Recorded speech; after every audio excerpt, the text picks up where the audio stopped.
YouTube. Today we got a very special video for you guys. I know a lot of you have been asking me, how do you bag the Maxima?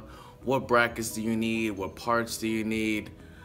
Today I'm gonna make you guys a video of how I bag my 2017 Nissan Maxima. It's the same for the 16s, obviously just all the 8th gens, but the kits that are available for it now are only usable with the 7th gens, but with just a little bit of modifications you can make it work for your 8th gen.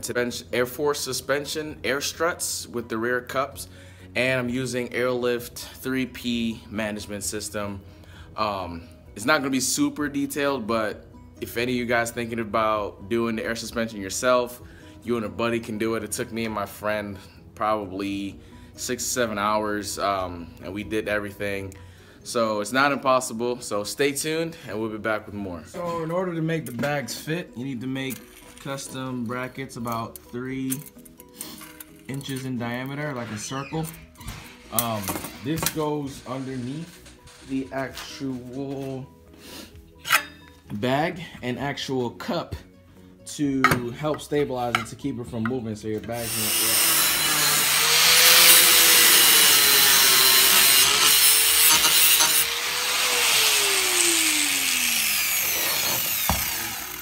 When the car airs out, I'll show you right here. See how it tends to go below? Once it goes under that, then that can cause problems with rubbing and stuff. So what this does basically is protect it from going any further than it has to. See, there's a lip going around the edge of this thing. So apparently, the airbag kits that folks are using on these 8th generation Maximas is rubbing on this lip here. So the workaround for that is to actually trim this lip back about halfway around. That allows the bag to have clearance, you don't get that friction, and then your bag doesn't wear out over time. So we're gonna go ahead and chop that out.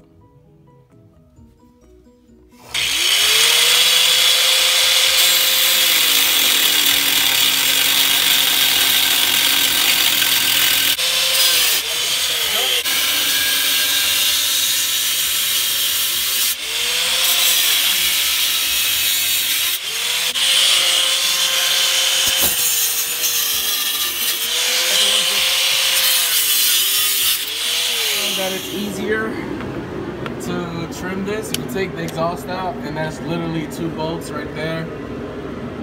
They're 16mm bolts, so just grab those. Just pull the exhaust back from the bracket right there. That'll give you access to trim both sides of the rear cup.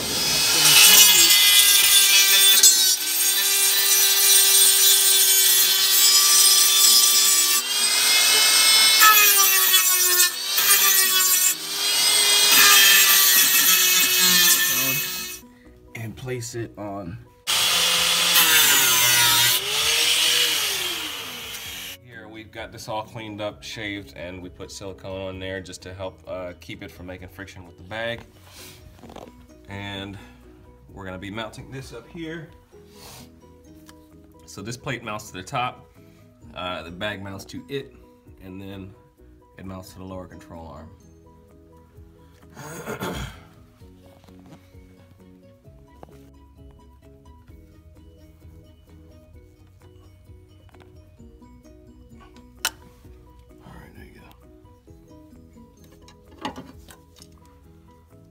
Cool.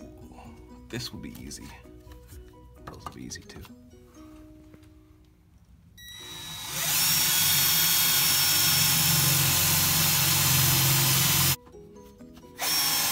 Shoot.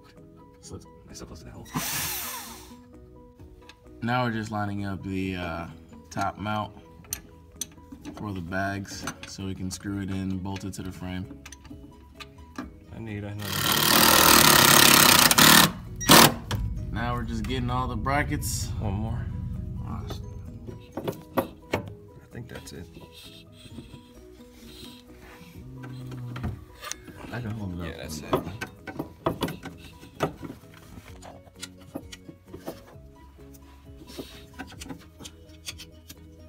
on, buddy. Thanks, dude. My finger is dying here or anything. Oh, crap. What? Screws are blocking a little bit. That's what he was talking about. But I can still get some threads on here. There we go. What screws? The screws that we put in. All right, everyone. Here, all we did was we bolted the bags to the brackets that were installed to the upper. What would you call this to? Strut mount. Upper strut mount. Spring perch. Spring perch. Spring now cups. we're going to jack up the spindle and attach the upper strut and attach the lower strut. I mean the lower bracket underneath to secure the bag in place. So let's see how this goes. We're gonna put our makeshift retaining washer down here to the bottom. It's gonna mount right underneath here. As you can see, we made it a perfect fit. Beautiful craftsmanship right here, folks. Doesn't get better than that, right? Custom all the way. And it's gonna mount to that bolt right there. And that's gonna actually hold everything in place. I mean, that's fine. Yeah, just go ahead and hit the jack.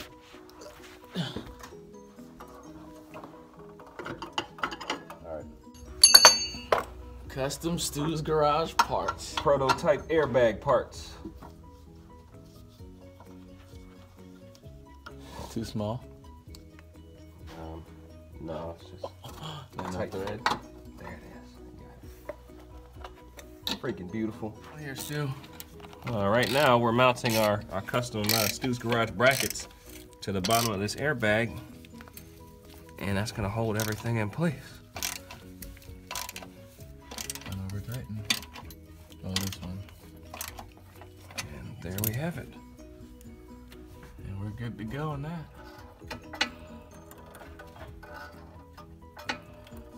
As you can see, now with the bag completely, all right, you're moving the car now.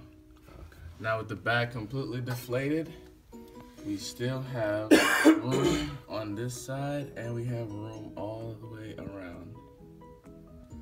So that lets me know that we won't be rubbing once we air all the way out and we're clear all the way around. Now we're just feeding the airlines through holes in the back of the trunk. And then, where the rears are already complete, I'm gonna run this underneath the side skirt, tuck them as best as possible, keep them away from any moving parts. And we just finished the passenger side. Now we're gonna go ahead and do the driver's side. Now we're just feeding the wires, sending it back, tucking it. Tucking how to Get too close to the control arm. Huh? So I don't want it to get too close to the control arm. All right. Try to run it towards the middle. After you have ran your airlines, the only thing left to do now is do the fronts. I didn't do a video on the electrical part. I guess I should have, but it's a little too late to do it now. So if you're mechanically inclined, then it's very simple. If you know how to run any type of system wiring, then this should be super simple. You got to remember the power goes back from the battery. Then there's an ignition that goes to the fuse box to something that turns on when the car turns on, turns off when the car turns off. And then you just have to run the actual digital manifold to the car. You can mount that wherever you want. I chose to mount it right next to my steering wheel. You can mount it wherever you want, use a vent clip, but it does have a cord, so that's kind of trash, but whatever. Once you've done that, then you're good to go. I didn't bother to do a video on the front struts because they're 100% plug and play, bolt and go. It's literally 2 bolts on the spindle, 1 bolt to the sway bar link, and 3 bolts up top. It's seriously easy. You can do it in maybe 3 to 4 minutes. Change the old struts out, put the air struts in, wire up your airlines, and the fronts are done. Here's the finished product. I'm using my Bluetooth app on my iPad. So here's the finished product.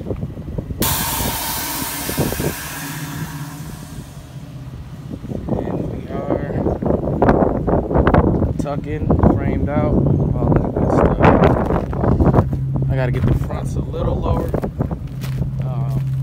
That can be done in 1 more adjustment. But after that, I'll be done.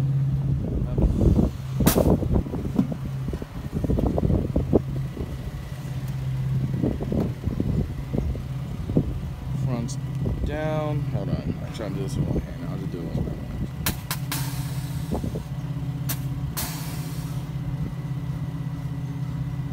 Rears down.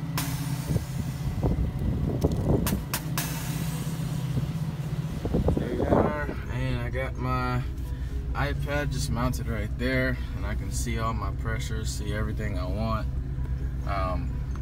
Air the fronts down, everything up. So there we have it, guys. You're bagged.